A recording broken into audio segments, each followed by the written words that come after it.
Hi అండి, welcome to my channel. ఈరోజు వచ్చేసి శంఖం పూలతో టీ ప్రిపేర్ చేస్తున్నానండి.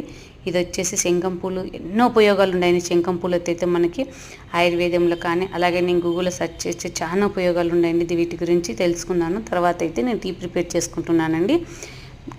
టీ కావాల్సిన అయితే ఒక గ్లాస్ వాటర్ వేస్తే బాగా మరిగించానండి. మరిగించి శంఖం పూలు వేసేసి బాగా ఉడికించాలండి. మనం వాటిలో ఉన్న కలర్ అలా వాటర్లోకి వచ్చేస్తుందండి. బ్లూ కలర్ చేంజ్ అయిపోతాయి చూడండి వాటర్.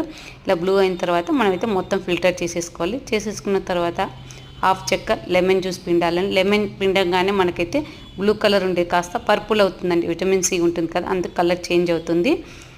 అలాగే ఒక స్పూన్ అయితే తేనె వేసేసుకోవాలండి. కలిపేసుకొని తాగాలి. అంతేనండి, సింపుల్గా ఈజీగా చేయొచ్చు. ఇది వచ్చేసి వెయిట్ లాస్ అవ్వాలి మనకైతే చాలా బాగా ఉపయోగపడుతుందండి. అలాగే లేడీస్కి అయితే హెయిర్ గ్రోత్కి అయితే చాలా ఇంప్రూవ్మెంట్ ఉంటుంది. సేమ్ ఇది తాగినామంటే మనకు గ్రీన్ టీ తాగిన ఫీలింగ్ వస్తుందండి. అంతేనండి, బాయ్.